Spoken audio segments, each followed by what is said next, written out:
we talk about? Are we rolling? Podcast, Keelan. Oh, Welcome to the podcast. I'm back. Welcome back. Nice blanket. Thanks. Looking mighty cozy over there. It is cozy. He's even got his little snacks under there. We're in a outdoor environment, and Nyla's joining prepared in for all the elements. I'm sure people are gonna love if you start crunching on nuts over there. Can't go wrong crunching on nuts. It's all right. What's going on, guys? Well, just out here enjoying the scenery at Walton Raceway. Day 2 of racing and Amateur racing. amateur racing. Already had the pro weekend, first weekend. Yeah. Mudfest.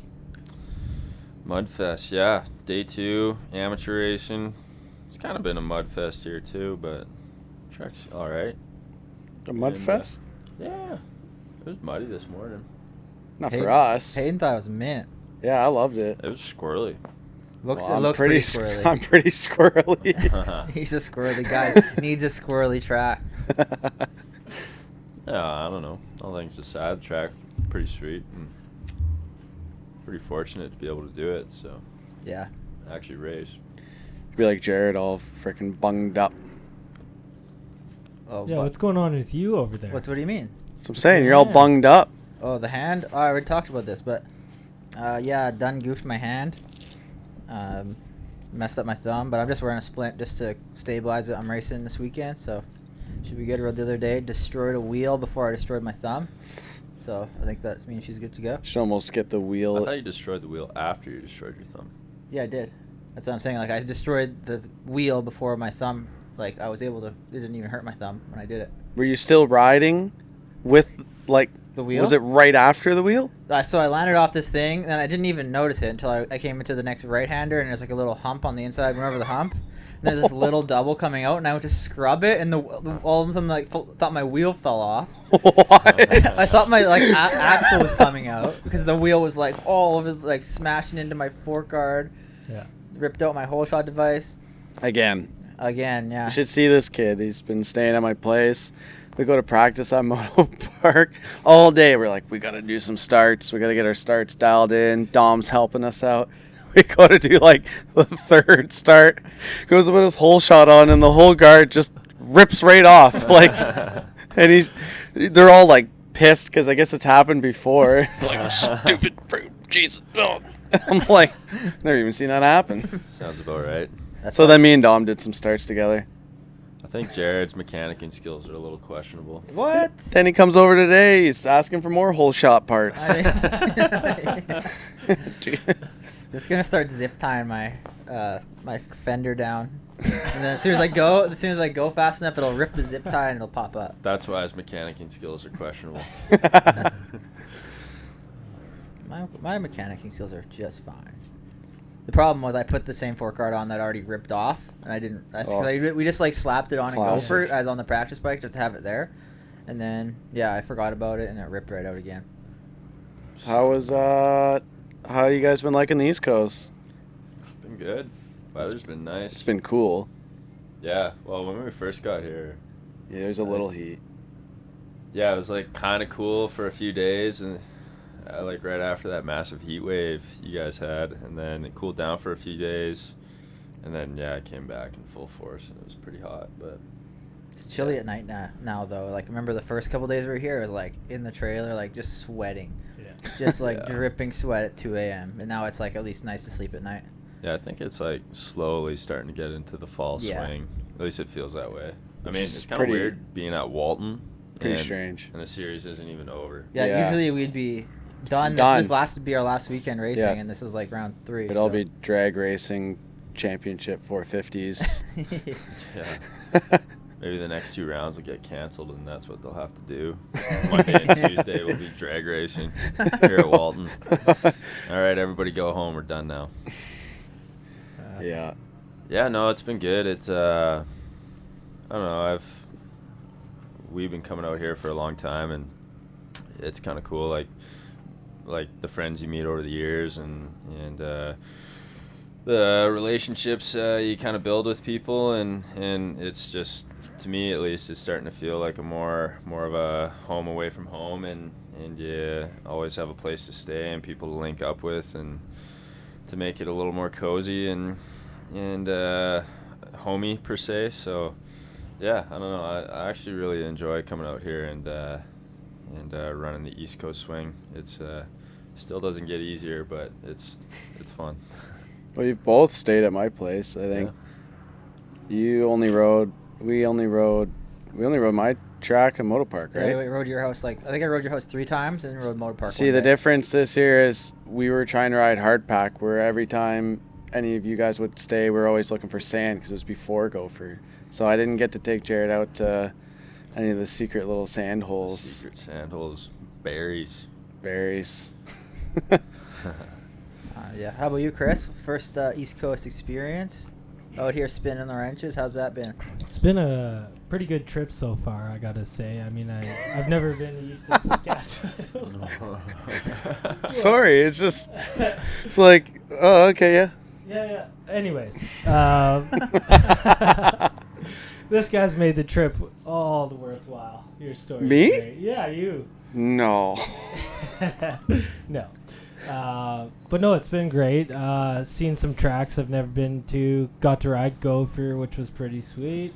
Yeah, it's been awesome. The heat's been a little intense for me. I'm not used to it, but yeah, I'll get over it. It's not even bad. No. He was out there just slaying Gopher the other day. He On was your- actually on your shredding. bike? On your my bike? Yeah, he was shredding. Just having fun. Yeah, this track was smooth, so he could just hero over. He hit the Oh, start. yeah. He did like 3 starts. He doesn't even race. You probably thought you were Dylan. You're just imagining Ready for yourself that. as Oh, yeah. Dylan. Just Jared, tape up the ones. I want to be number 9. Yeah, he just he just slayed the first turn like 4 times. yeah. Talladega, It baby. looks Oh, sick. yeah. It looks like a lot of fun. It was. That corner would be fun on a 250. Oh. Just wick. It It was was 2-stroke. Yeah. But yeah, no, the whole trip's been great, and watching you guys race has been awesome. I'm looking forward to it this weekend, even though it's going to be a mutter again by the looks of it. Hey, no. Never know. Already mounted up the paddle. Yeah, fuck. I Kale hope took not. one off today, so it's definitely going to rain. Yeah, that's why I put it on. Like maybe if I put it on, it won't rain. Meg Put up wants the it to rain. walls. Dude, I hope not. We already had one. Yeah. Don't need another. I know. It's not really. With how they like prep it, dude. Like So deep. last weekend was pretty gnarly. It was probably the gnarliest. I remember one year here was extremo gnarly, probably 13 or Yeah, it was like 12 or 13 13. Tyler won championship. That was Yeah. 11, I think. Yeah. That was the deepest, one of the deepest tracks I've ever seen. But this weekend was like, I don't think they really groomed it much after the mud, like for the next moto. I thought it was going to be smoother, and it was just like drying up 3-foot deep mud ruts. Yeah, like before the finish, like that step up before the finish. Yeah. And you do like the little double, and then the left-hander, and then that little table before that step up. Yep. That left before that little table Yeah. was so deep. What about the lip on like that? Yeah, it was nasty. It was like gone. Yeah. No, that's well, and they just like, I don't know. I kind of felt like they didn't really prepare for the rain, but at the same time, it wasn't really calling for it. So Yeah. No. it'll be interesting to see like if they're preparing for it this weekend now that it's calling for it. You know, And like how they're gonna prep tomorrow. I got up to take the puppy out at 5 in the morning, and the dozer was out there. Yeah. I think he was like scrambling to like pack some of the valleys and stuff. But what time did we get out there? Like 10:30. I think. 10:30. So you had 5 to 10.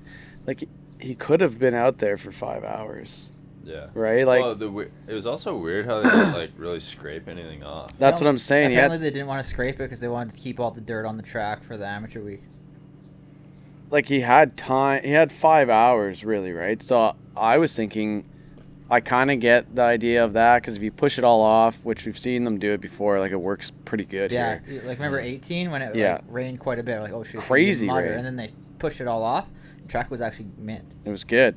So I figured they would do something the same, but I get, if they do that once and then it rains again for the amateur stuff, it's pretty hard to go deep. But I figured you could at least go half, like push like 6 inches of the mud off. Yeah. If we're only dealing with 6 inches of mud instead of 12 inches of mud, then, it'd be a little bit better, and then you have less to put back on. Yeah.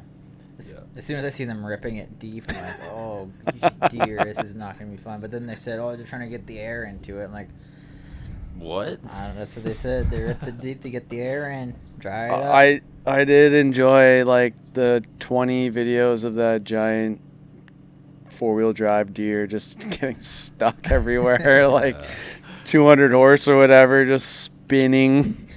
Yeah. That's a big tractor, too. And a lot of tread. And that thing was like having to lift the teeth to get around. Yeah, that was a struggle for the tractor. I don't know. They should have pushed them off. But also, that being said, it wasn't too bad for Moto 2. It was like the track was nasty, but it dried out quite a bit. Yeah, it was. I had fun the whole day. I had fun the whole weekend. Even Saturday's race was fun.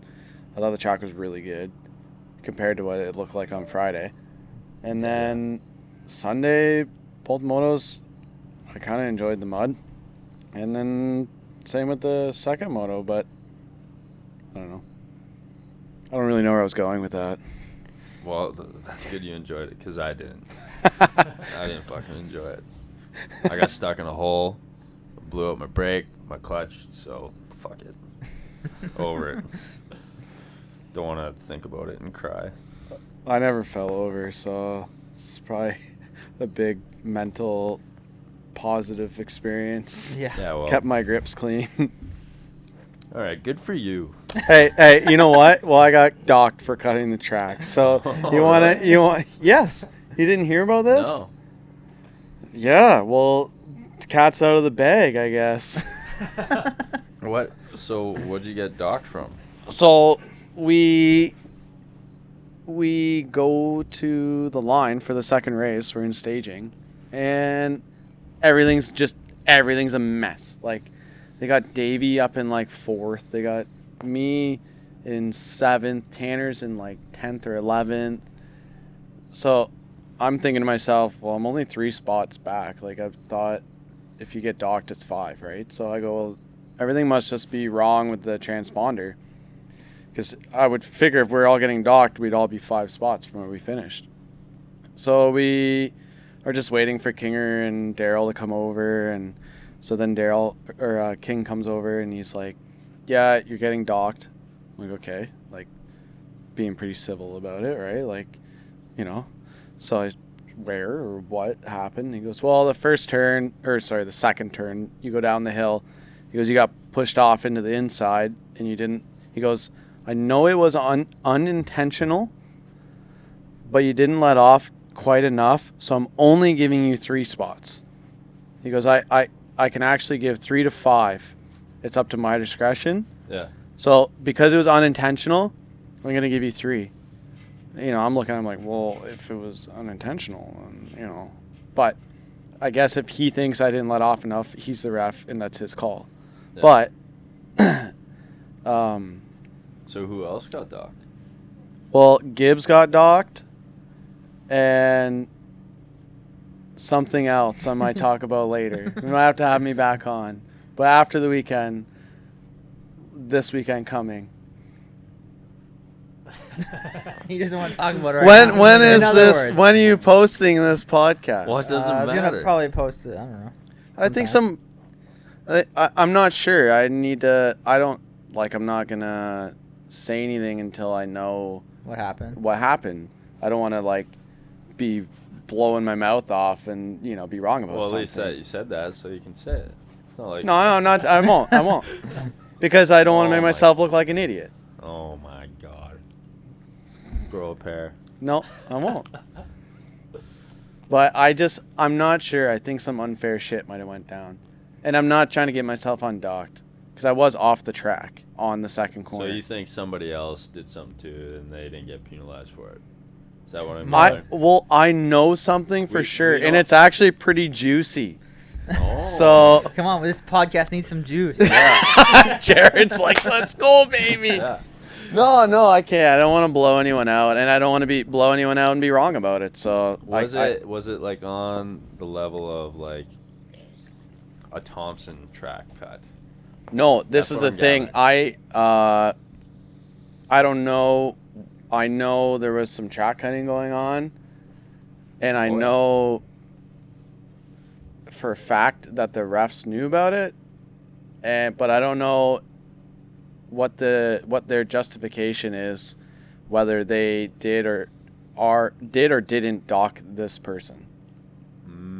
So, but I know it's on tape, so I should have already went and looked at it. So once I look at it, like for all I know, Where were they cutting? it might have been the same spot that I was, caught for in the second turn on the start.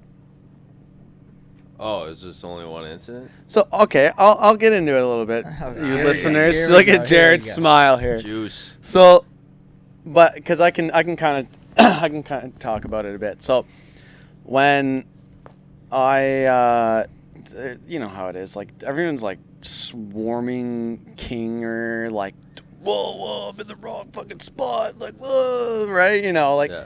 like it's all gonna get figured out here. Like we're on the line, like I'm trying to get in a headspace for like the third moto here. Like this should have been talked about after the second moto, I guess, but the first moto of the day, not in staging. Like, so I was kind of just didn't want to deal with it at the time because of what I just said. But when I talked to Kinger and he told me where, I just said, I'm like, is this negotiable? He goes, no. I'm like, okay, well, like, that's the answer. So I said, I'm like, well, I guess that's it. And I got a moto to do here, so I just got to go get ready for that. And then I went to walk away, and then I kind of had a second thought, so I came back, and I said, I got one question. I said, how do you know that it was me? Like, you got it on video? I just want to know how you know it was me. He goes, look at Daryl's hand. I'm like, okay, like I don't really get what he's saying. He goes, look at Daryl's hand. So I'm looking at it. I'm like, I don't get what you're saying. And he's just got mud, right? He's just mud all over his head. So he wipes the mud off his hand. And he wrote down, he goes, Daryl's seen you guys cut himself. And he wrote down your numbers. Yeah. So my second question is like, how do you know it was me? There's 3 guys on the track with the exact same graphics, the exact same gear. Yeah. Me, Powell, Jamie, But anyways, so that's besides the point. But there was a number on his hand that didn't get docked. Ooh. So was it non-negotiable for somebody else? That is the juice. Maybe there's a little bit of money being slipped under the table. Well, old rig driver like myself doesn't have quite the cash flow for that. What are you talking about? Let's start hauling cows, man. Where the money's at. So yeah, Beef. but I want to see because I don't want to say anything or like I can't. Because I know that, but maybe this said person went off with me and Gibbs, but maybe they backed off a shit ton and got past a bunch, and they said, "Well, yeah, he got a big anybody out. Yeah, maybe he got a big disadvantage, and that's why they didn't dock him. Yeah. I don't know that, and that could be what it is. Yeah. So then, like, that's fair, and there's no problem. Yeah. So I don't know. Yeah, you're not trying to blow anybody out. You're just saying that it was like a weird situation before a race. But if that person got an advantage, we're gonna have a problem. We'll fist fight. We'll do that. We'll send KT. I know who it is. Yeah, I know you know, but we can't say anything until after. I actually don't know who it is. I just have an idea. It's a low number guy. Ooh. Yeah. Lower than me. Not that I have a low It was number. about like three or four people. Yeah. Lower than you. Yeah. My number's not that low, man. Okay, it's not who I thought it was then. All right. Enough with this juicy story. Okay. Let's get on a different subject. It was like, I mean, the start is the start. And that is what it is. But I mean, it was kind of hard to like not fall off the track that weekend. You want to know something? I remember getting on the gas when I was off the track because I was like pretty positive there was a pond there on that inside of that corner. And it, from what I remember, all I remember really is just mud.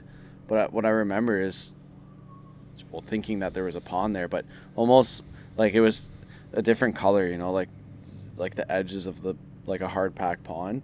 So I just kind of seen that. So I kind of leaned back and tried to get across that. Then checked up. That's probably what he's seen. But I guess he didn't think it was enough. But I don't even really remember it enough to like argue his call personally. And like us three guys are getting kind of older. Like I don't really care that much. Like I had a sick race and that's all I care about. Like put in 30 minutes hard, never fell over once, kept my clutch together. I'm happy with that. Yeah. They want to dock or do this especially or on that. a day like that. It's a little disappointing, but like only if you let the numbers bother you. Yeah. It's I don't know. It is weird sometimes though, like how they gauge their calls and the calls that they make, like even how they manage the whole Sam Gaynor situation, like jumping the gate. I thought that was kind of weird. It's just always different. Did he get docked? No, They They red just red flagged flagged it. it? They red flagged it and restarted, but Yeah, I seen did. that. I don't know if he actually did it, but I heard that he may have had to do like a dead engine start. Oh. But I think he got a pretty good start that moto, so I don't know. You do a dead engine start with a push button. You just go. "Mwah," and you're gone. Yeah. I mean, he probably Slide still underneath everyone. still would get a good start with a dead engine. Yeah. start. But I was also under the impression that like if a rider causes a restart, They're not allowed to. they're line not up. allowed to like Yeah. restart that moto. But That's what I thought the rule I've been was. not allowed to restart a moto, but this isn't like amateurs. Okay, Yeah, but that's true. Jared, the history buff over here, do we not remember? I know you weren't in 250, but at Saint Denis when Dylan jumped the gate, Yeah. it was 2 years ago. You remember that? yeah, oh yeah. That started this whole controversy with like or Triple Crown or MRC or whoever is the Yeah, that was the weird because political body that we have to deal with, Yeah. like being like they just have no control over their decisions and the calls that they make. But like I don't know, it's just like you said, it's ever changing. What were you gonna say? well, I was just saying that was a weird because they didn't even red flag that race, right? No, what they did, it was Kinger. Yeah, It just like black flagged Dylan. yeah, for like 5 seconds. For it was like 10 seconds, but it was already like You the already- advantage He's in you front. get leaving 3 seconds before everybody else, especially when you're Dylan Wright. Like Yeah, so- you're That's already, silly. he's probably already lapping the guys on the first Yeah. lap. So Yeah. he gets a top 5 start no matter what. Do that every time. Jump the gate, black Yeah. flag, still got top 5 I mean, start. it's pretty simple. Yeah, like, I think he got going in like top 10. Yeah, Yeah. when they put it he was back up on the there. track. Yeah, yeah. that was like weird top- though because I remember him. He was like next to me and he jumped the gate and I was like cruising around because I thought they were gonna red flag it. So I was like, Lots of guys were doing that. I was just cruising the first lap. I'm like, oh yeah, I'll just check some lines out. I think it was maybe Marco did that too. I think he told me something like that. But it was either that or remember the guy crashed on the corner before the mechanics area. And he was stuck under. Oh, he was yeah, on yeah. his bike or Yeah. something, unconscious. And everyone like there was a red flag there, and you can look at the lap times. Like everyone was catching Marco so bad because he was the only guy slowing down for Yeah. the medics, and there was that was kind of bullshit on half those riders not slowing down. When was that? It was the same weekend. Someone crashed. I forget who it was, and was out cold right in that mechanics area, right at like two corners after the start, like the corner after the first corner, that right-hander. And I guess he was like on top of his bike, but his bike was wide open, but he was unconscious, and everyone said his hand was like right by his wheel. Oh yeah, just wide open. I don't remember seeing it, but I remember hearing but then, about that. So some mechanics ran out on the track and were like ripping his kill switch off and trying to kill his bike. I think someone got his ignition, like his spark plug wire, but because his bike wouldn't turn off. Wow. Yeah. And then like he's out cold, so like the medics got to come over, and he's in the middle of the track, and guys were just not slowing down, like just ripping through there around. And I remember there was a lot of people on the track around that guy. Yeah. Like, but then when you looked at the lap times, Marco was probably he was doing good, and all like say he was in third, like 4th, 5th, 6th, and 7th, all just like completely caught him on those laps that rider was down. They were just not slowing down. Yeah. Which I thought was like I just wanted to knock their heads in. Like if that was me, like fuck them. Yeah. Yeah. Well, when you think about it, it is like kind of a wild redneck Wild West sport that we fucking compete in. Like there's so many guys like that. Like I don't know. Like you don't know. Like you talk to people in the pits, but then you don't know like if they're a little screw loose like that in that sense, because you don't see that until you're in that situation. Well, yeah, and even too, like everybody's gonna treat a situation differently. Like there's some people out there that are going for broke, trying to get the win or some sort of result, and then there's others that are like see their buddy laying on the ground, they're like, should I stop to make sure he's alive, or should I keep racing? Like, yeah, I don't know. Like even like amateur week, I saw, or like yesterday, I can't remember if it was in the 30 race or youth, but TJ Martin was like piled up after the natural double, and I think I was in second behind Phil, and I was like, kind of felt like I should have stopped to make sure he was okay, because he was like under his bike, and no one was there. And Yeah, it's I was tough like, one. And I was like, but at the same time, I was like, I kind of want to reel in Phil right now, but it's like, yeah, I don't know. Have you got any good stories picking anyone up? Anyone picking you up or anything? Not that I can think of. I remember. I wish I knew who it was so I could give him a shout out. But I remember amateur days, racing like 252 strokes or something at Sandy Lee, crashing in the first turn. I'm like under my bike, and some other rider like ran over and picked my bike up off me, and then like handed it to me, and then ran over to their bike. Like that dude's a good dude. Yeah. Who was the guy that went and pushed Alessi off of Tedesco's bike whenever he was standing on his bike at Hangtown? Standing on his bike? Yeah, this is like back in, wasn't it? Yes, like one of the PC teammates got off. Like you don't remember this? No. All I can think of is Carl Benoit. Oh yeah, that one too. But this one, so this was the last round of the outdoors, and like I want to say it was like 06 or something. Alessi and Tedesco going for the championship, and Alessi he was like 20 points down or something, so he needed Tedesco to DNF. Did Buddy just post this on Instagram? I don't know. Oh no, that was Poto taking out Alessi. Like, oh yeah, so sick. No, sorry, Alessi. Like, but you know, Alessi was the one that posted it.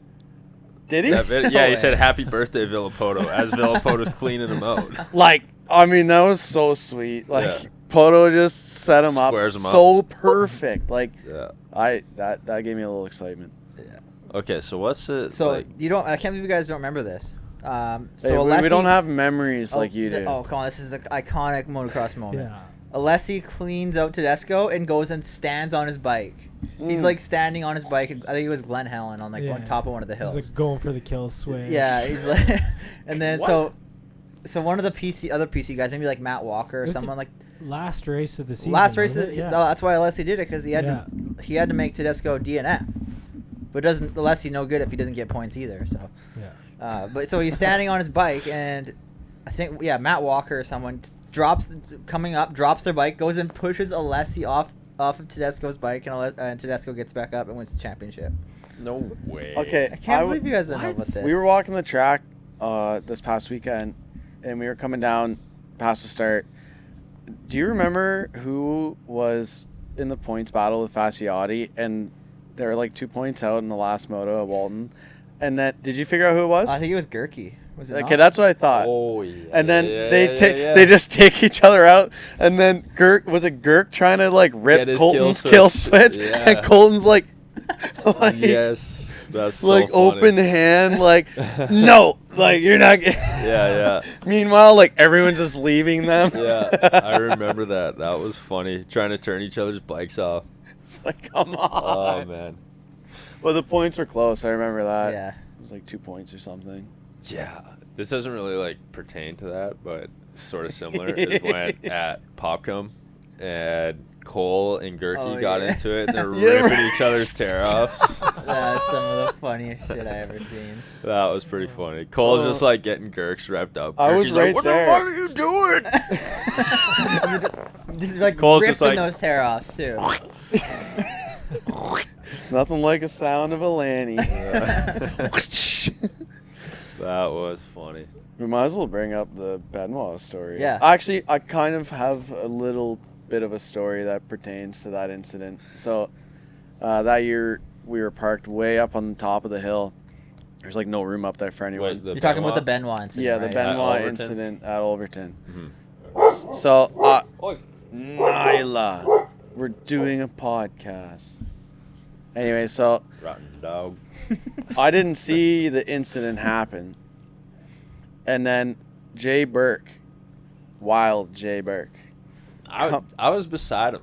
I saw the whole thing. Okay, so this is the story. This is Okay. good that I'm bringing it up. Yeah, Jay. Okay. Because this is a story about Jay was you going and ape Jay. shit. Yeah. He comes up to me and my dad, he's like, fucking losing his mind. Losing his mind. Oh my God, you never believe what just fucking happened. Like, I just seen, like, Benoit's brother just launch his bike in the freeze and then he was standing on it. And he goes, like, you know, he's standing on his bike trying to kick his airbox in and do all this stuff.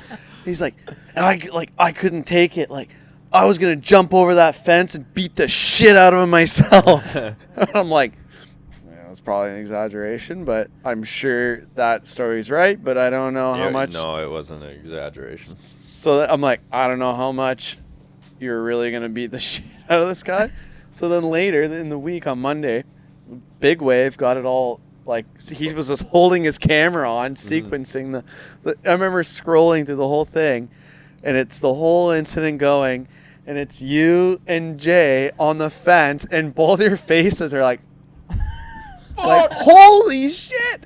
And then you can see Jay hopping the fence, going to go beat the shit out of him. Yeah, I remember that. No exaggeration in his story at all. It was just that wild. It was too.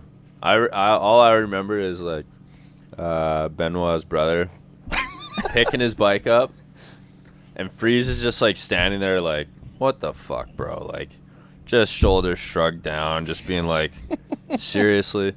And then what's it, Carol Benoit? Yeah, he picks his bike up as it's like already on top of Freeze's bike, picks it up, and then just drops it again. Drops it back on Freeze's bike, and his handlebar goes right through his airbox and rips his air filter. Like, I was just like, holy shit! Like, I felt kind of like naive when it was going on. I was like, what the fuck's going on? He doesn't. Yeah, Like, I didn't even understand. I didn't even understand what was going on, and then like, You didn't even know. You probably didn't even know who that was. Probably an hour later, I was like, oh, makes sense.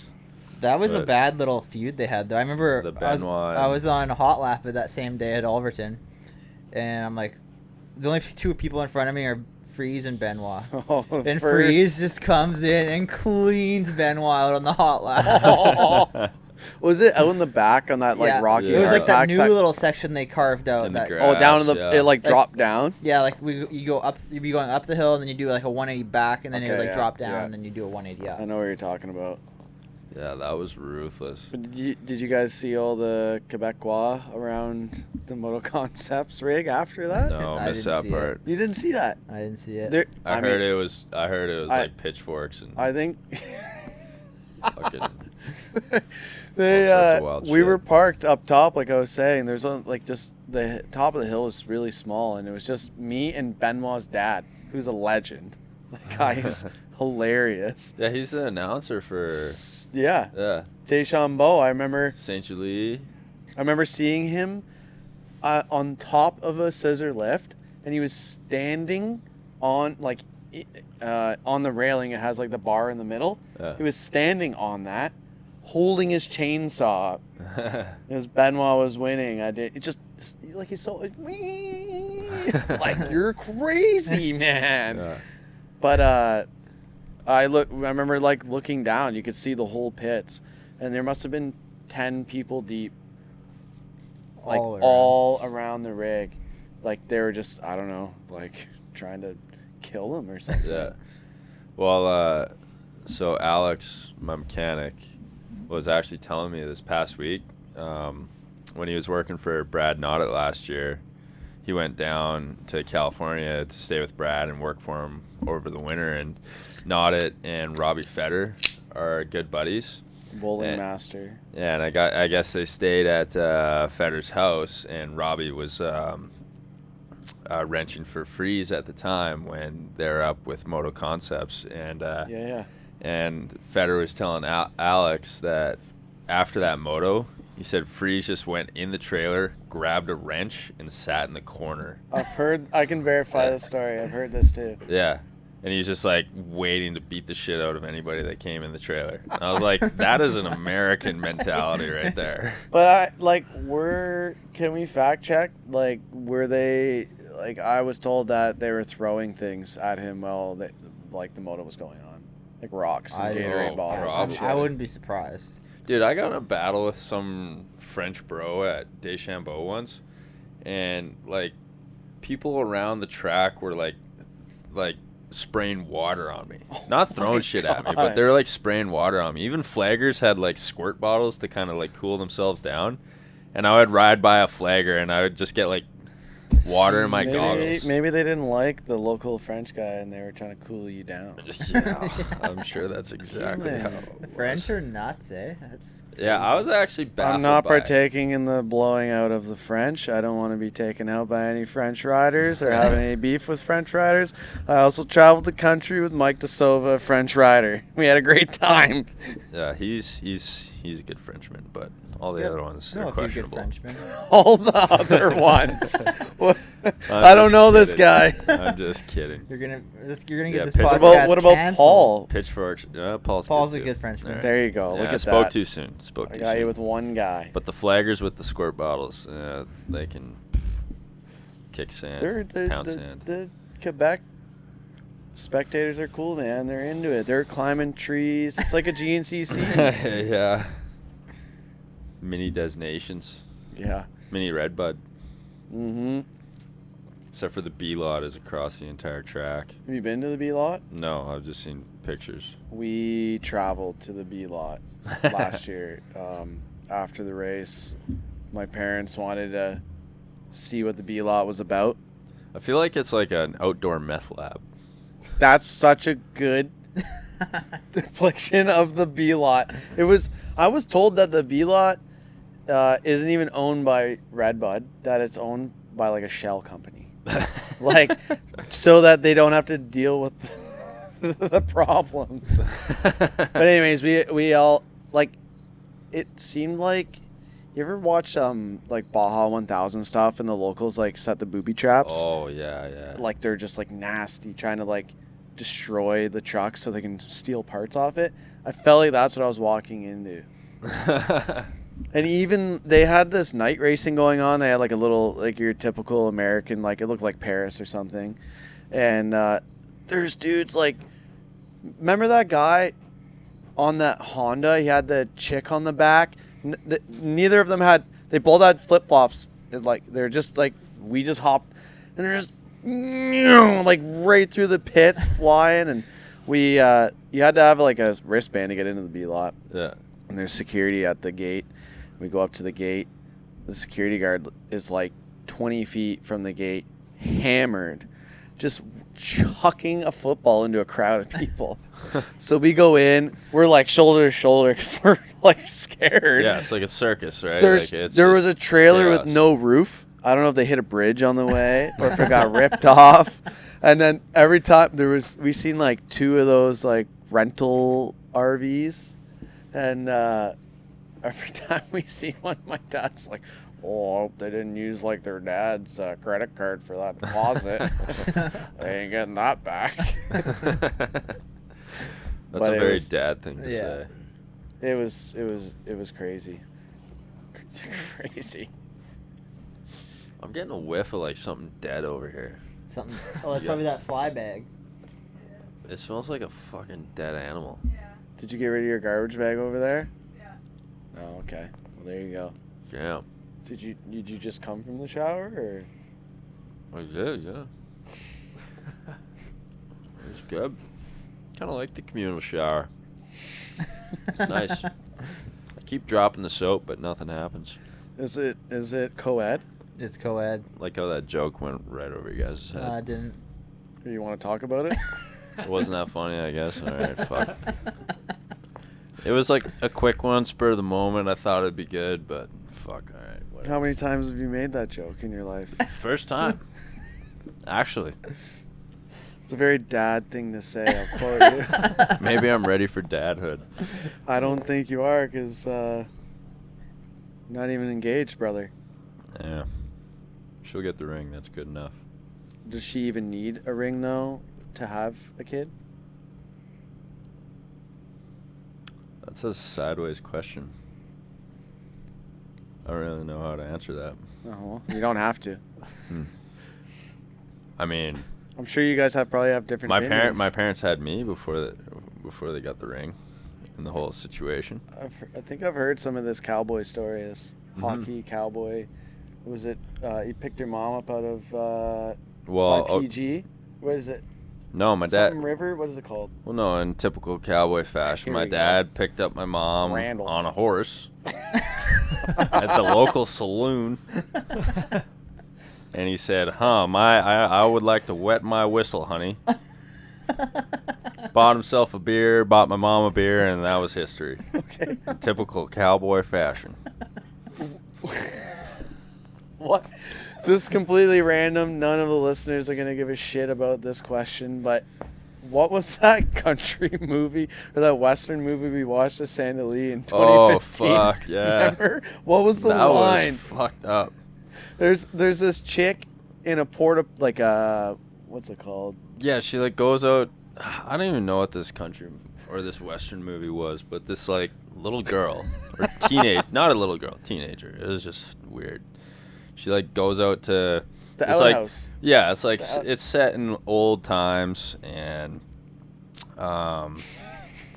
whatever. So like everybody has outhouses because you can't have your shitter in your house. Like we're crazy. I don't know why we even do that nowadays. Like why would you want your house smelling like shit? So Sure, I don't mind shitting in the warmth in the winter. Yeah, fair enough. But it's the outhouse. So this girl goes to the outhouse. And then, like, her fucking sadistic uncle or dad, whatever it was, he, like, follows her out there and then says, like... He opens the door to the porta potty and she's just, popping a squat. Yeah, and he says something like... I don't remember. It was something along the lines of, like, oh, I didn't think I'd see you here. No. Or, I've never seen the likes of you before. Or something, like, we're like... What are we watching? It like starts getting super perverted, but it didn't really like start that way. I don't know. But that line stuck for some reason, and we just it was like our motto all summer. Remember I was talking about this year's motto? Oh yeah, that was that year's motto. What was the line again? Never seen the likes of you. Oh yeah, that's a good line.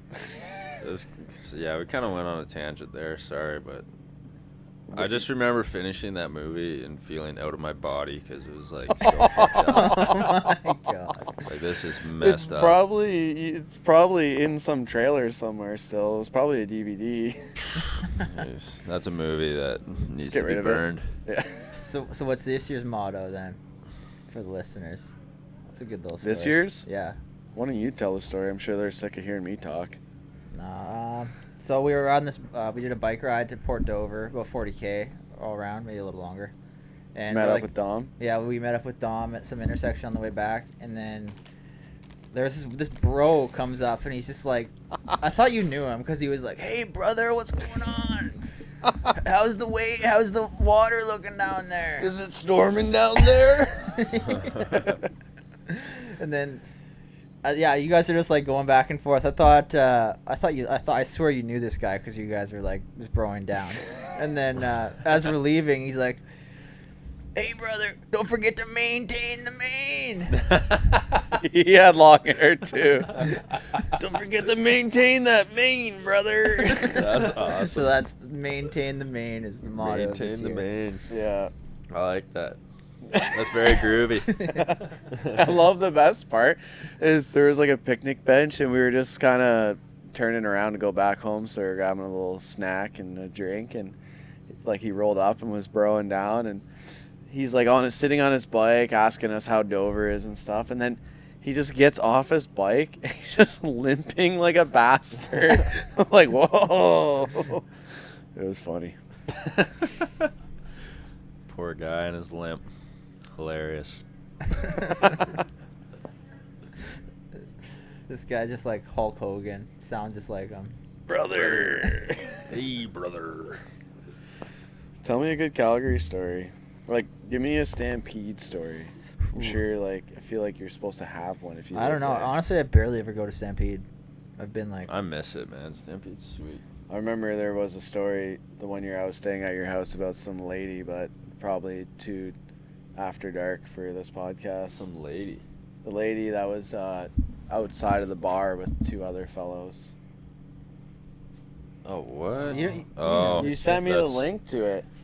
Alexis Trampede. Yeah. Alexis Fruling. And And She's didn't famous. she travel? She's She like, turned into a famous stripper, and I think she's still trying to ride that wave, and people are over it. it seems like every time you go to a comedy show in Calgary, like just go to like the laugh shop, Laugh someone Shop. has to bring up a joke about that. I like the laugh shop. It's good. I mean, I'm sure incidences like that have happened way more. It's just somebody happened to catch Yeah. it on video outside of a C train. Yeah. What? It was like somebody was on a C, like the subway, C train or whatever, like our city train. C train. Is there a C in Calgary? It's called the C train.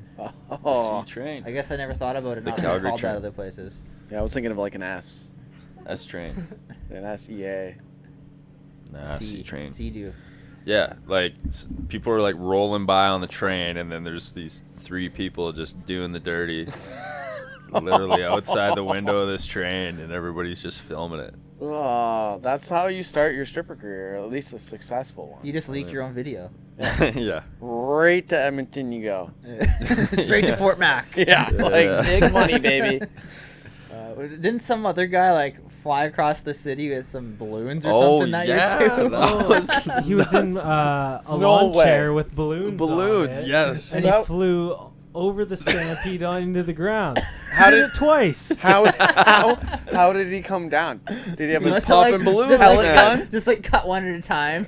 Yeah, no, this is like, it sounds too good to be true, or like too crazy to be real, and it's, yeah. This great. was only a few years ago. This is Yeah. the same year Alexis Fruling, I'm pretty sure. Yeah, that was a wild stampede. It'd be even better It's if he been was downhill ever Yeah, since no. then. if he was naked, landed on some field, and then streaked away. Honestly, it's not that far out of the realm of possibility. That could be a part of the story. Did too. they did that on MythBusters, I think. What? Like to see if See if balloons he could could pick do you up. it. He probably got the idea from MythBusters. He probably was on MythBusters. Yeah. No, they did that on MythBusters. They like just tied a bunch of balloons to their dummy, and then because I guess the rumor was that some guy had a lawn chair with all the balloons, and then he Yeah. That's probably the same I story. remember yeah, that. and then Yeah, he yeah. like had a pellet gun and he shot a balloon at a time Oh to come my down. God. It's probably this guy. It's probably the same. Yeah, they're probably talking about that guy. I had heard something that they had thought this guy was like some sort of business owner, and it was some sort of stunt for him to try and like Publicity. trying to promote his business or something. But I don't know. That's what I heard. I was like, that's an odd way to try. Yeah, you're just To some try like, and get some foot traffic. you're a big CEO of a company just flying a lawn chair into the Stampede. I'd actually probably appreciate that more if he was like some sort of millionaire. That'd be sick. He's trying to like get some sort of publicity. Instagram followers, bro. Yeah. Maintaining the main. No, there's not too many Stampede stories. Yeah, I can't think of any good ones. It's probably because we can't remember them. Is there any good Todd Sewell stories I haven't heard? Oh, There's sure. too many. That was a loaded question. Too many. You gotta think. There's gotta be some good ones. Yeah, you hit us big with that one. Do you guys have anything like the Stampede out here? We actually do in Norfolk, in the county, like that Gophers in where we live. It's just like it's a huge county fair. But I'm kind of disappointed it's not rolling this year because of COVID. Kevin Tyler's got a new country song called "Blame It on COVID." Blame it on COVID. But yeah, I mean, I don't know where I'm gonna get my fix of fair food this year. Mini donuts. Here, don't they got food trucks rolling right Ooh, now? mini donuts, man. Like the real Custom. mini donuts. Yeah, they not plop- the intimidation ones, but Plop the into real the ones. batter and then put them on the stick. Yeah. Those are damn good. Yeah. Yeah. Wow. Life just getting ripped right from our hands. What'd you do this winter? Not much. Raced arena cross. Yeah, and then just went south for like 2 days. Came back home, sat in my apartment for about a million days, and yeah, then went racing. Did you do any cycling or working out, or what'd you do on your You just sat million there. days at home? Lots of Netflix.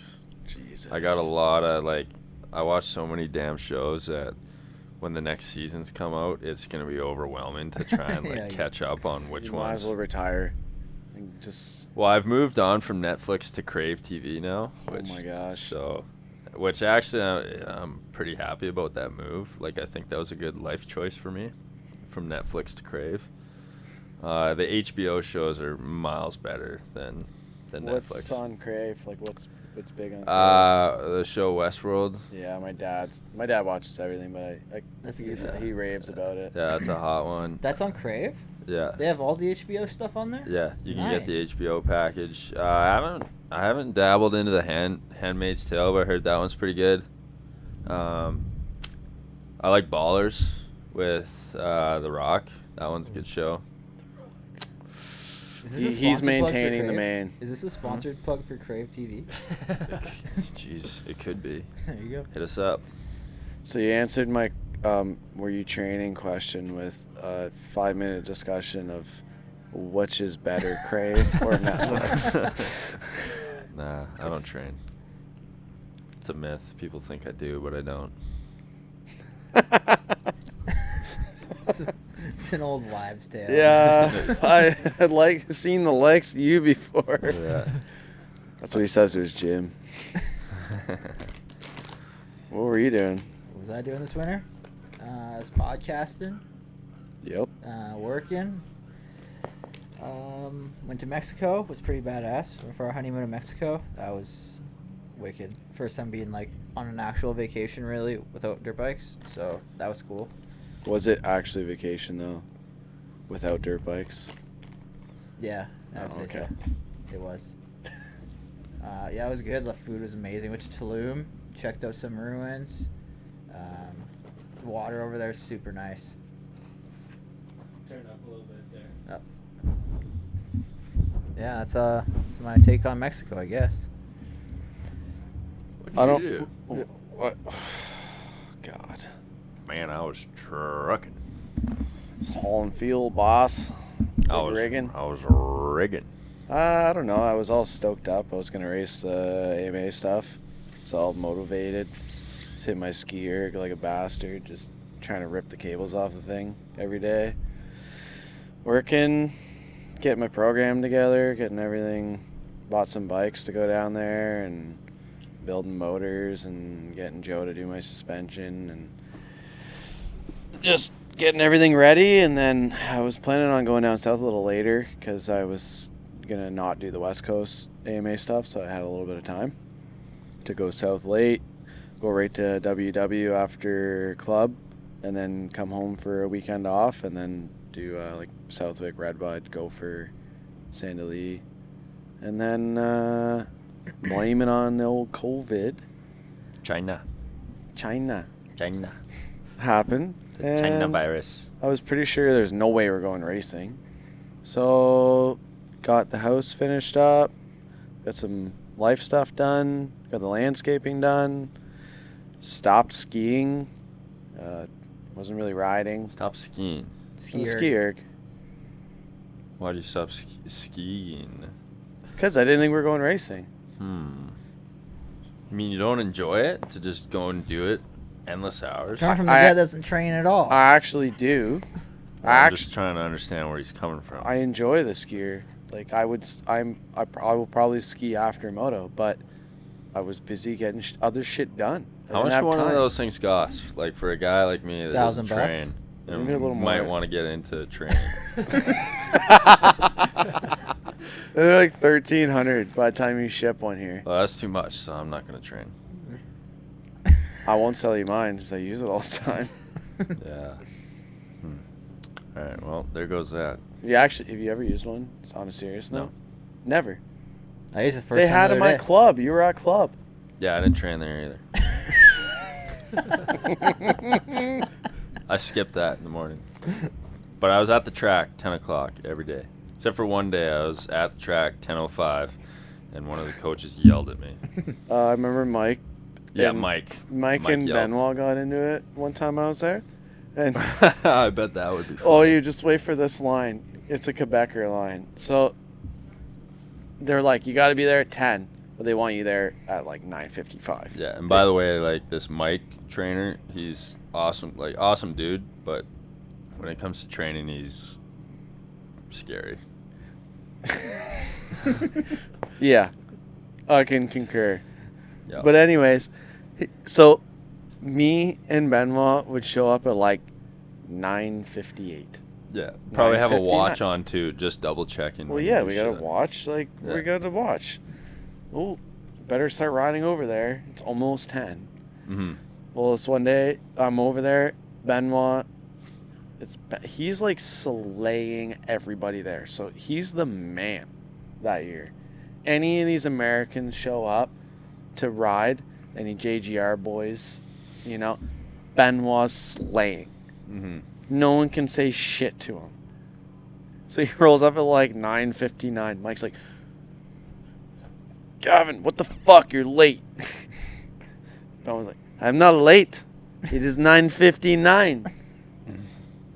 He's like, check your watch. He's like, we ain't on no goddamn fucking French time. This is America time.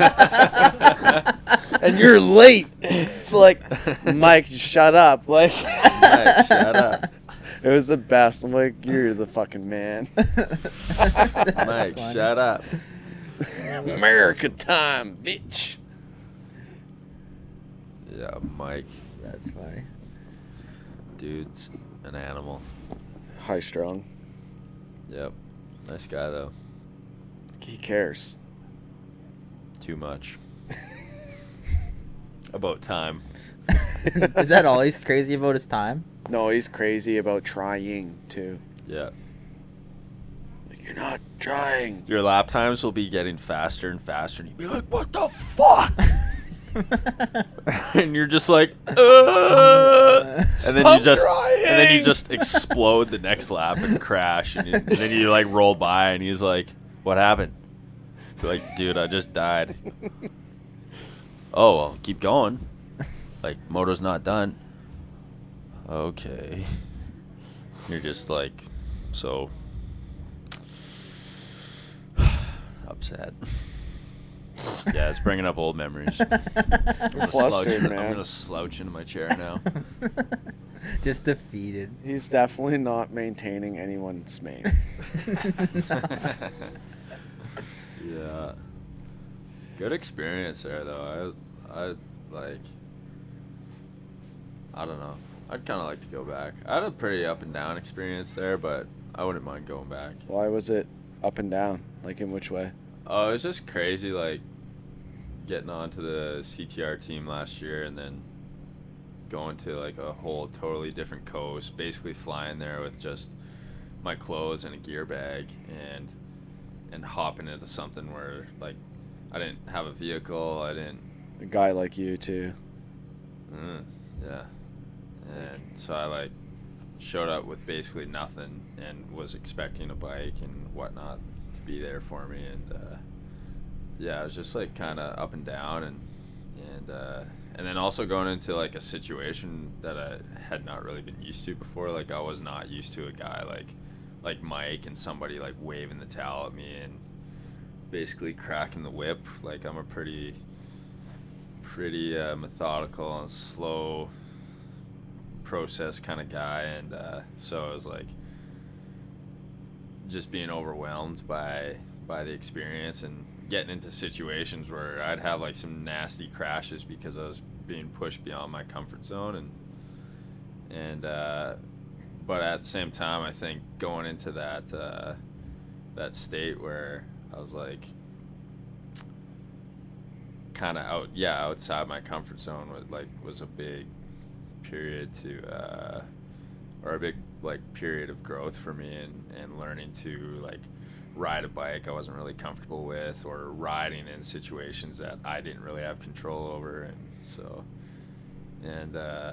yeah, I don't know, it was different, but after all that work said and done, it kind of shows you if it paid off or not, and I think going there did, for sure. It's expensive and whatnot, but you definitely have to be pretty thick-skinned going there. I think like you got to have your head on straight, and I think like for some kids it could be a little detrimental to their racing if they go there and they're not really like prepared for the full meal deal as to what they offer there. But if they kind of push this on you, but they were really pushy with trying to like tell me how to set up my bike.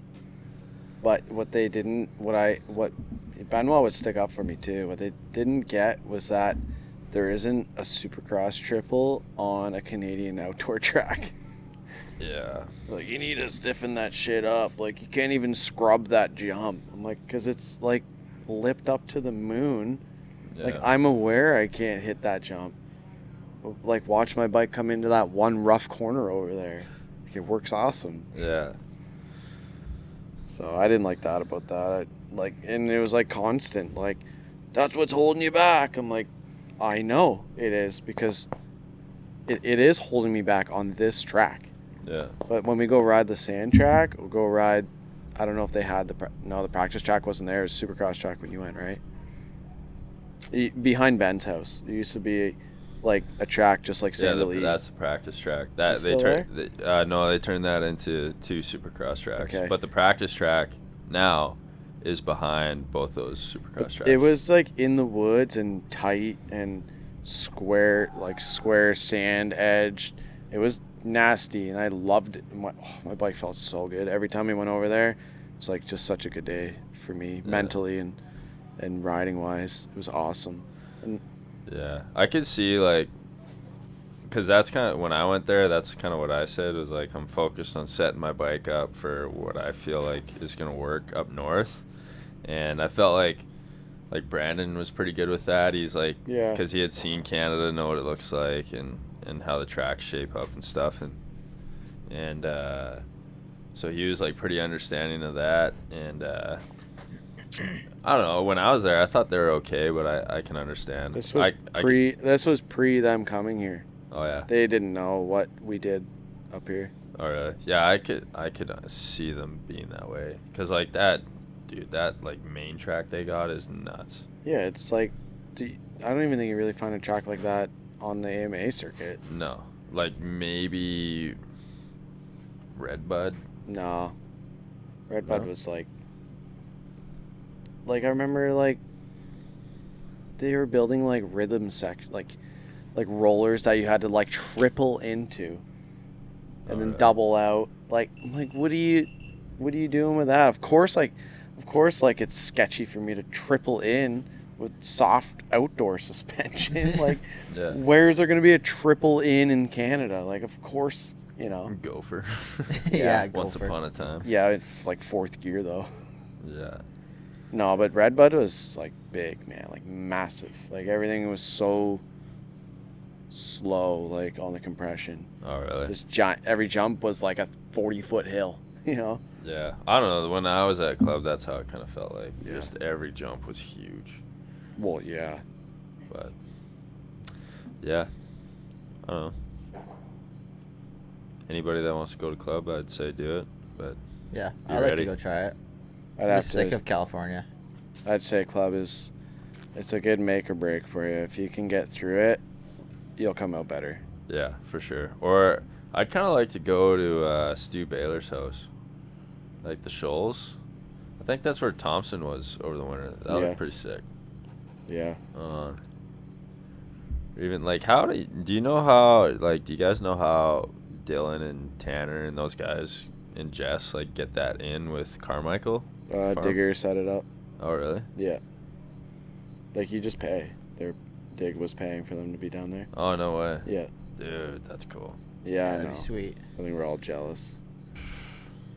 That Carmichael's mom looks like she's a hard ass. Oh yeah. I was watching some video. I was like, dang, lady's like stern. Southern. Yeah. Just a southern drawl. You ever been to like MTF or GPF or any of those places?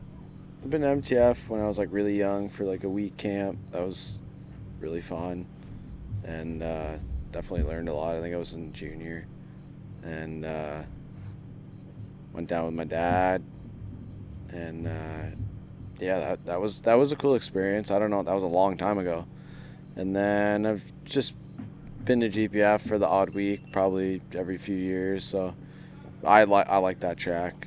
I like what they do there. How they let it get rough, the track, and then they just groom half the track and leave the other half rough. So you always have half the track super rough. That's a good idea. It's the best idea. Is it just one track there? Yeah. Oh, really? I don't know if they still do, but they used to like share a dozer between MTF and GPF. There's just one fence in between them. Yeah. They're side by side. No way. Been down to Weinart's, been to MTF, GPF. I stayed one winter at Thompson. With Thompson, they had a place in Mississippi with his brother Jay and Kyle were down there. Oh, really? Jay was cool. I really like training with Jay. Doesn't Cole have a place in like Florida too, or something like that? They had pretty sure they just had like a house in Panama, like a condo or something. Oh, really? So that, because he would always stay down there and ride at County Line, I think, just like half an hour away. But Yeah. I don't know. I don't think I have no idea, but I don't think they have it. Yeah. I sold it. COVID. Dude, it's crazy how much like facilities are over there. How much money? No, Or how many there facilities. Yeah, like how many there are. Did you ever see when Purcell was selling his facility in Florida? No. It was probably like 2010 or 09. No, it was a little after 08, so probably like 2012. Gorgeous house, wraparound deck, full supercross track, outdoor track. And it was like dozer, skid steer, water truck. And they're asking like $600,000 or something, including the equipment. Dirt cheap. Yeah. Right? It's like, what? That's what I thought was wild when I was at club, is like Yeah. how cheap the land was there and Mhm. how much like Brandon, the owner, has. It was like $3,000 for an acre. Yeah, I was asking him too how much an acre was down there. And he was telling me that. He said it's like $2,000 or $3,000 or something to buy an acre, but it's wooded with pine, and you can get it logged and basically make your money back. Yeah, that's crazy. Yeah. It's nuts. I can't believe how cheap stuff is. Does that over not there. mean it's like free? You just Yeah, have to basically. pay $3,000. You get, even if you got 50% back off. That'd be sweet, yeah. You know, Yeah. I was looking on Craigslist there, houses or whatever, and was it Chesterfield? Chesterfield, like crazy colonial giant pillars, like 50 grand. Yeah, like 85 grand. No Like, way. Homie over here is driving around in his $120,000 truck at Walton, but you can go buy a mansion in Chesterfield beside the sweetest training facility Yeah. for 40 grand less. Yeah. Shop at the Piggly Wiggly. Oh, God. Fuck. The only good thing about Piggly Wiggly is that you get to do steroids for free. What? Well, you buy the chicken. It's just it's so low quality. It's loaded up with roids. You're just giving them to yourself once you eat it. I don't think they're giving chickens anabolic steroids. Why do you think they get them so big, Keelan? I don't think it's quite the same. Just HGH. I tend to buy the chickens with the EPO in them. I wish I could do that, yeah. Well, Fuck. So this is your first year racing and working at the same time, basically? yeah. I mean, trying to keep the boss happy at home. And I was working all spring full time, and then we got pretty slow with COVID, like I was saying, and got a bunch done around the house. And then I don't know, Gopher just kind of snuck up on me, and next thing I knew, it was like 2 weeks before Gopher, and I'm like, I gotta get my race bike together, and had just been collecting all these parts and working and just trying to ride on my days off, not really worrying about putting the program together anymore for racing. And then it was just a mad dash before I go to get the race bike together, and then went and did some testing with my dad and got some things clicked in, which was pretty good. And then just been, my boss is super cool. They understand racing, and they've been out to the races and kind of get the whole idea of how we live our lives. So I've just been basically working 2 days a week, so got all the weekends off and time off during the week to get some training in and stuff. So they were actually nice enough to move my days this week so I could come race youth class here this week. Are you racing tomorrow? Yeah, I gotta go shake down the race bike, make sure it's good from that mud. I haven't rode it since. I don't think I'm gonna race tomorrow. I guess you don't train, right? So you better. Yeah, why would you race? Better. I pick and choose when I want to race. All right, you keep her going. I'm gonna go take a pee. Didn't really feel like racing last weekend, but I was out there. Feel like racing. Well, yeah, it showed in my results. So. What were your results? Bad. I don't know what the numbers were, but I remember they being replaced with letters, and the letters were B-A-D.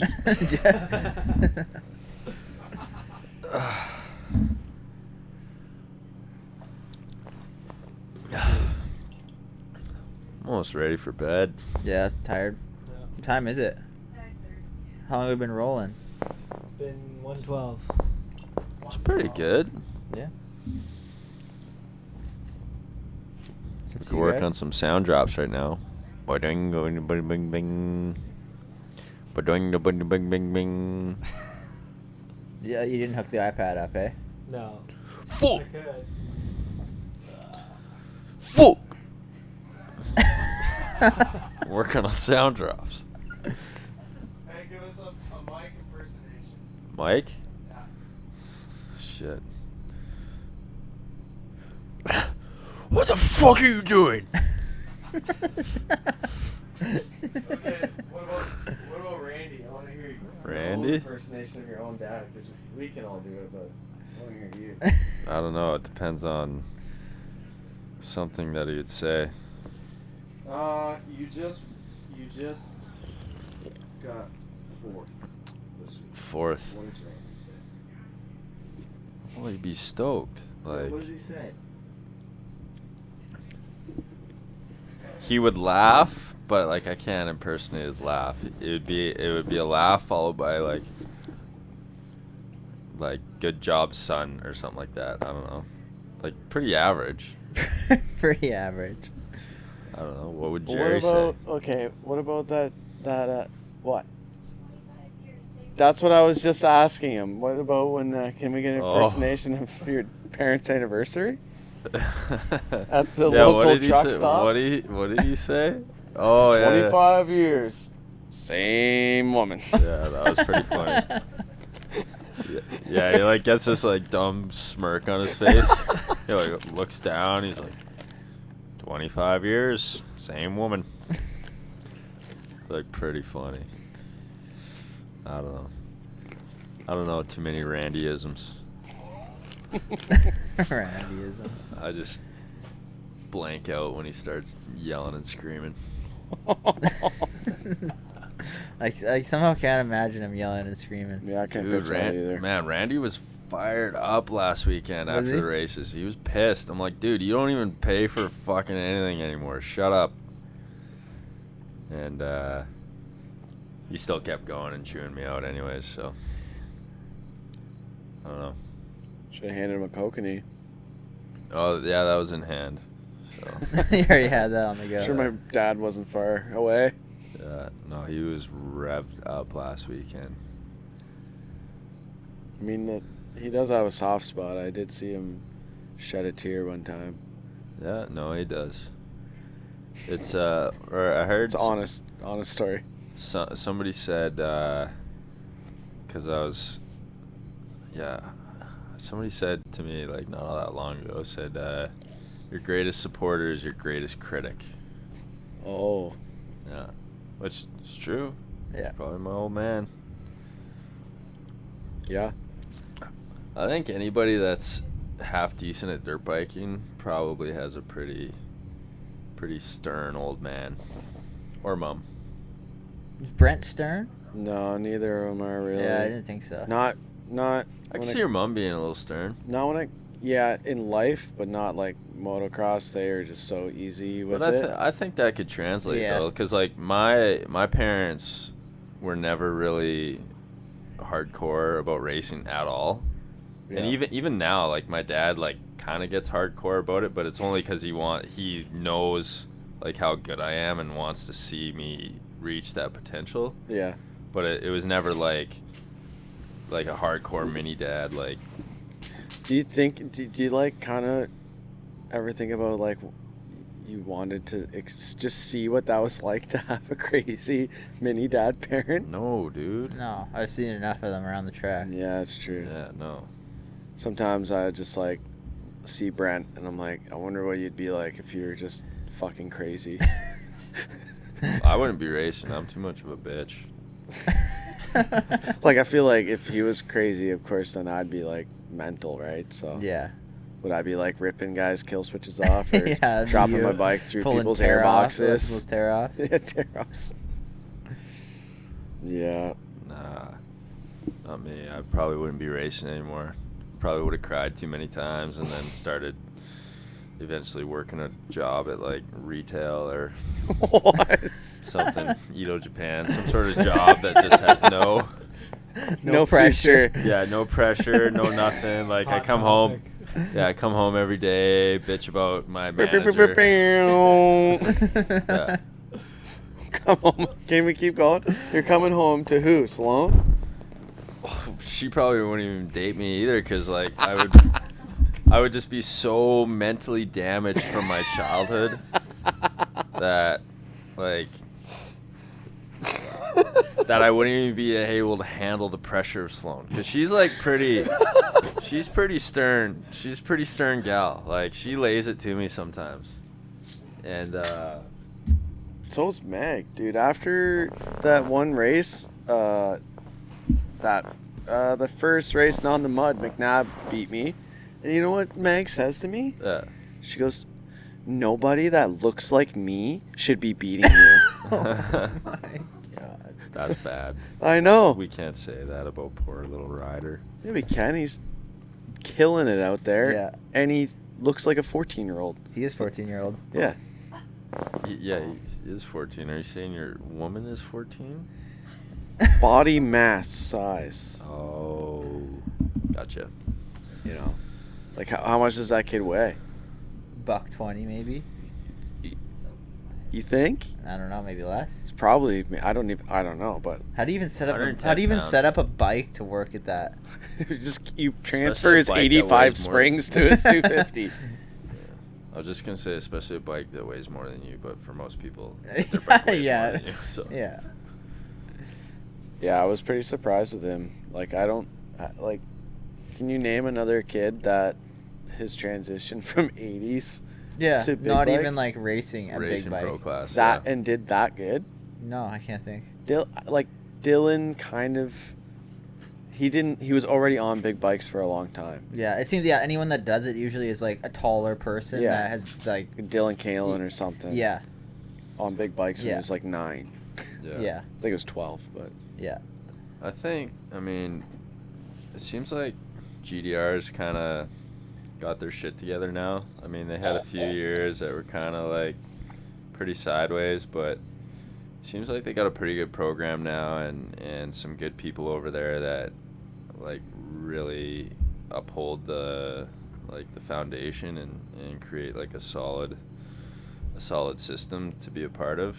And I think for a kid like that, that's probably like, I'm not saying this in a negative way whatsoever, but like when you're 14, you're pretty damn immature and don't know a lot about life or even just racing and maturity within racing in general.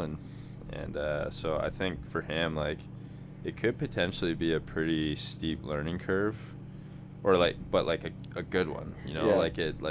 Just think of who he's hanging out with right now. Yeah. Colton, Dylan, Yeah, just like holy. a solid support group. And even like you look at Dylan, like I think if Dylan didn't have that crew with him and that diversity of like, you got Diggs and Colton and then the rest of the staff, they're all like fairly kind of like diverse from each other. Yeah. But I think it offers like that offer in diversity towards that person's career is a good thing. And you look at a guy like Dylan, I think if he didn't have those people behind him, he probably would not be where he's at right now. We've all seen a change in Big time. Dylan's riding and meaner on the track. Yeah, and even like him off the track too. Like, yeah, his maturity level and demeanor, like how he carries himself around the track has changed exponentially over the course of 2 years. Like, Yeah, he just it's like Colton is just rubbing right off. Like, he's almost acting like Colton. yeah, Yeah, he's got like a lot of Colton's qualities, but he still has his old qualities too, like some of them. Maybe he just says, "What would Colton do?" Yeah, yeah. maybe. I don't know. I mean, but you look at like Dylan 2 years ago, like if the kid had a little bit of a mishap, it seemed like the world was ending for him. And I mean, obviously we all get hot and bothered like racing or whatever and upset when things are going wrong, but now like he's very like, obviously this year we haven't seen too much go wrong for him, but I think if he did have a little bit of an upset, it would not affect him mentally as it maybe would have in years past. Yeah, like look at that moto that got restarted when him and Phil got together. They were both last. They were like dead last coming out of that because they both went down in that first turn before it got red flagged. And even like before they threw the red flag, you guys did like a lap and a half. He was already up like quite a few, and his clutch lever was all like up in the air. But then he regrouped and just came out and won the next moto. Didn't even get a great start.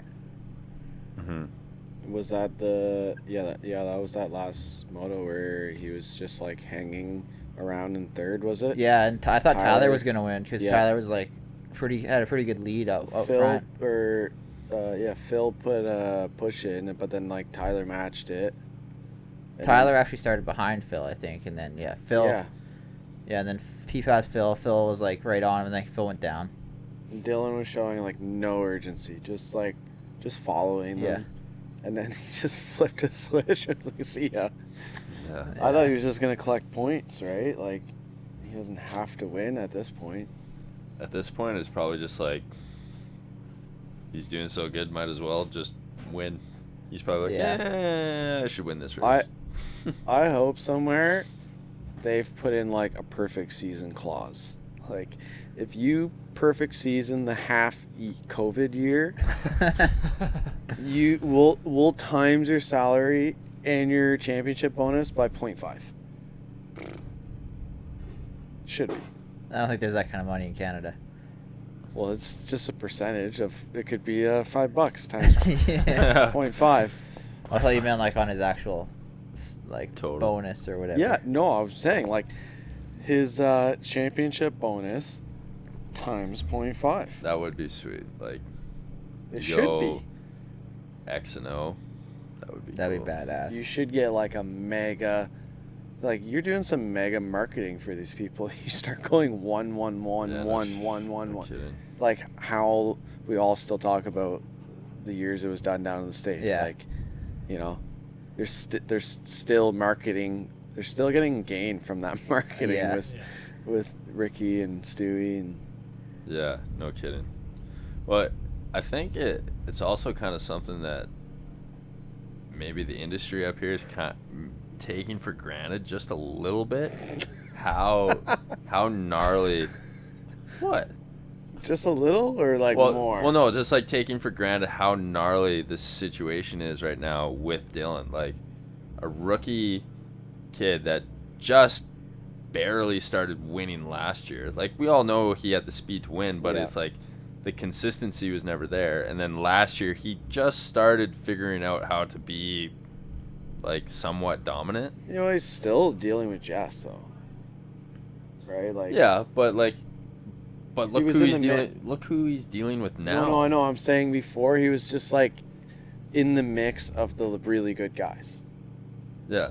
but this year, like, Well, that's what I'm saying is Yeah. like think about how gnarly that is. That like he's dealing with a dude that has podiumed, or well, lots of guys that have podiumed AMA nationals, ridden for factory teams in the States, and he's had a clean sweep so far.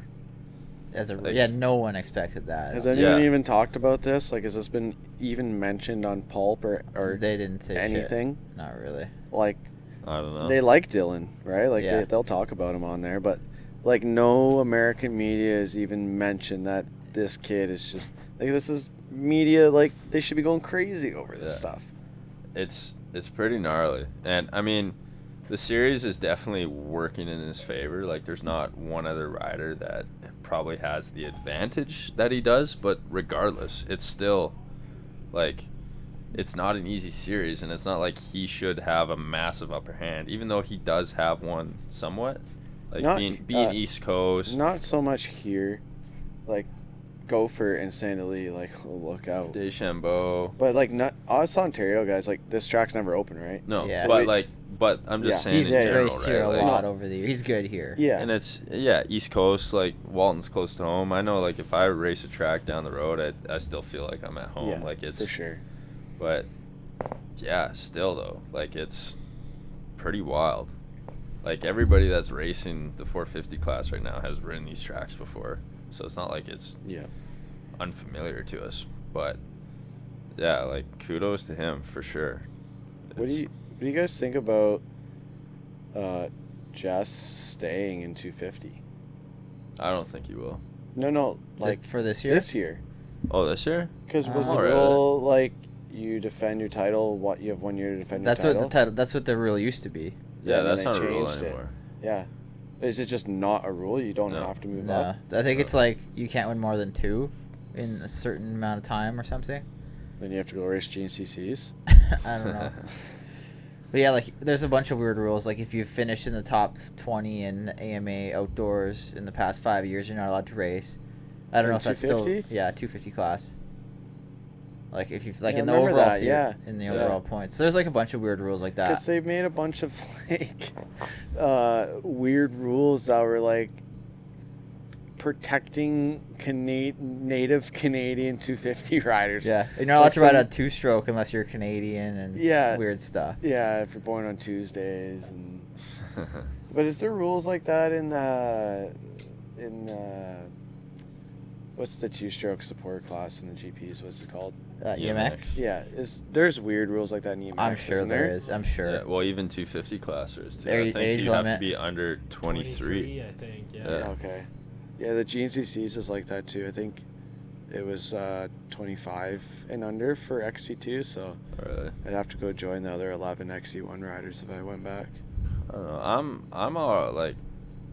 I'm all right with Jess, not because I'm in the 450 class, but like I'm all right with Jess being in 250s for the purpose that I would like to see him get another shot down south.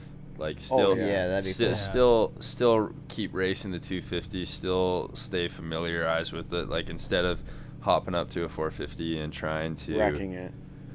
Well, like yeah, and just getting like accustomed to the bigger bike, and then all of a sudden trying to like man, the kid is good at Supercross, and I think if he gets another clean run, there could be a good possibility that he gets a shot with a team down south again, like hopefully TLD, like Yeah, that'd be sick.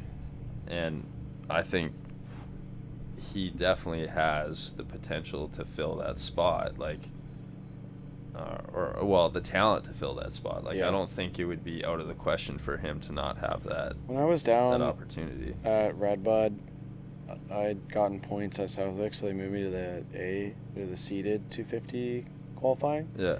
So I got to like see who those guys were, and there was like probably it seemed like most of the 40 guys there like had had a ride, like not factory rides, but most Some kind of something support. to team yeah, keep or like a going. something, satellite team or like a 3D racing Yamaha. Or, Yeah. And so, like we're talking like say there's like 30 guys with rides like that. Jess would be a lot better than most of those guys. Oh yeah. So He's there's gonna make less money down Yeah, there though, doing there's- some satellite ride. Yeah. I think the pleasure would be way higher for him. You know, like it'd be much more satisfying. Yeah. to I think he be wants it competing though. down you Like, there. I don't, yeah, you can like, tell. he's gonna go. Like He'll the try. guy has fucking led like a Supercross heat before. Yeah. So it's like why not? Top 5. He's gotten top Yeah. 5. Yeah.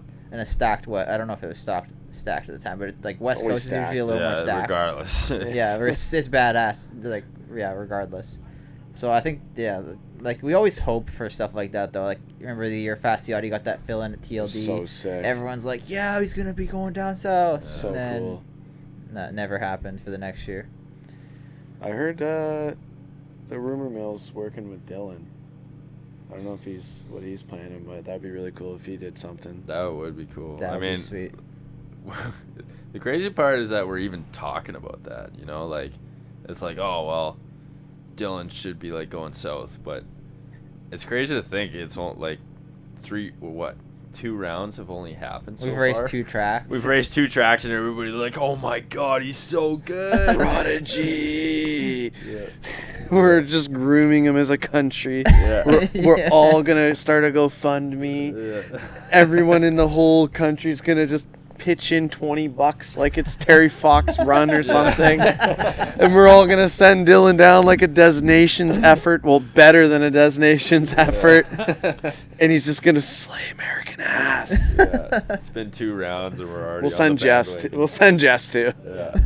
Dylan Outdoors, Jess Supercross, Yeah. Team Canada. Tracks that the kid has literally pounded thousands of laps around. Not We're here. already- everybody's already on the bandwagon. No, I'm proud for him. That's Yeah. cool. He's like you were saying to me a couple weeks ago. Is he put the work in before the season and made sure all his ducks are in a row, and it obviously shows. So good for him. Yeah, every It's time- badass. Every time I went to go for this spring, Colton was there, and they were just grinding away, man. Yeah, it shows for sure.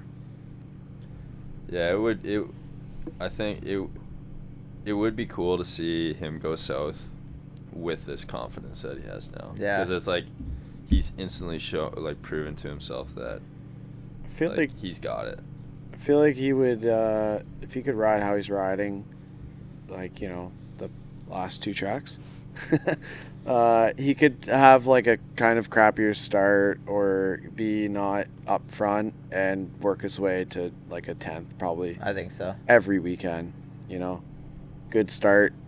I mean, it doesn't matter in the top 10 down there. It doesn't matter if you get 10th or 1st, like you can't predict that. So yeah, I don't think it's out of the realm of possibility to say that getting a 10th would be easy for him.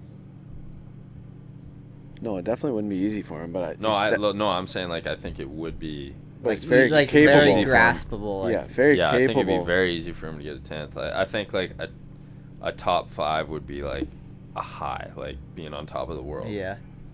For I him. feel like if he that did, would be like if the stars aligned. Kind of.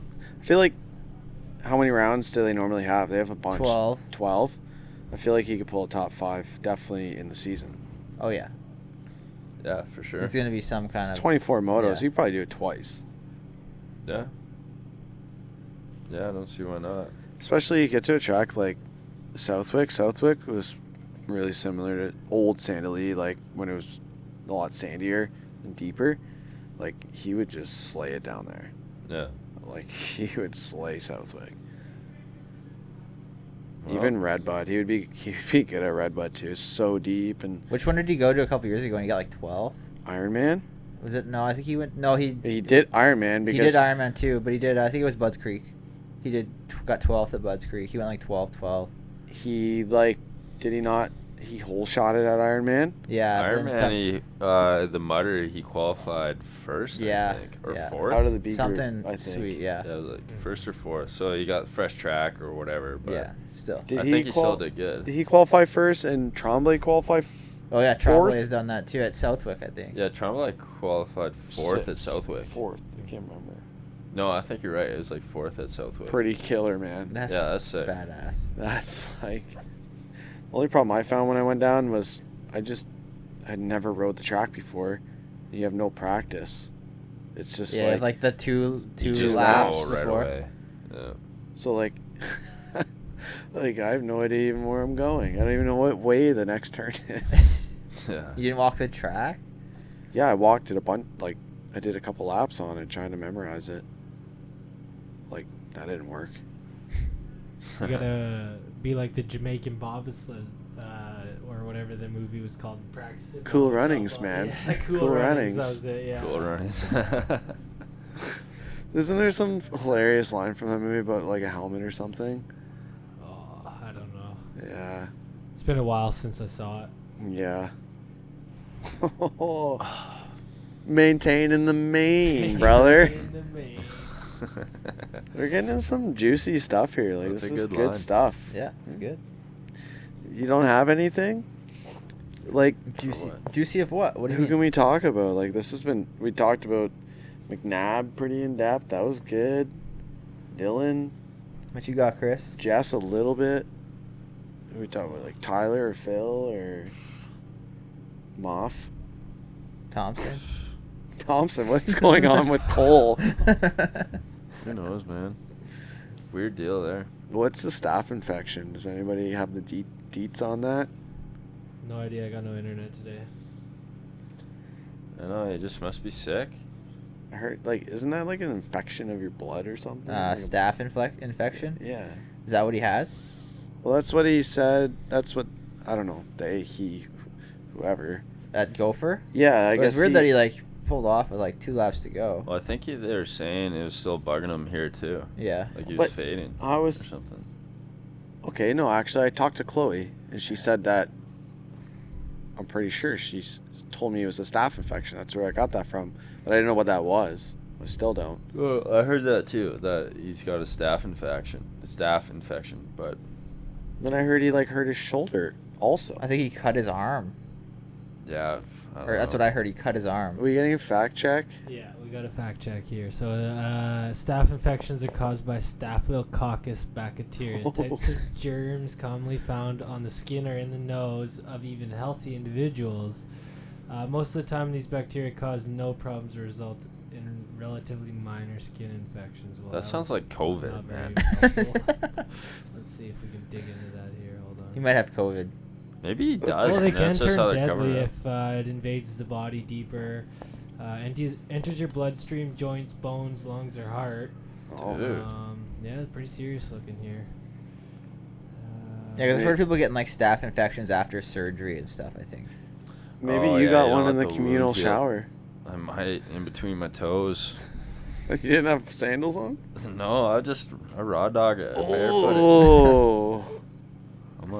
Oh man, my immunity's, well, You're on the raw food diet. I don't want to probably knock on wood, but my immunity should be through the roof. Oh, Should be. Like Yeah, it's not? dude, I've had, being a old cattle trucker there, you get some wild stuff flying in your eyes and your mouth. Can't have the window down. Yeah.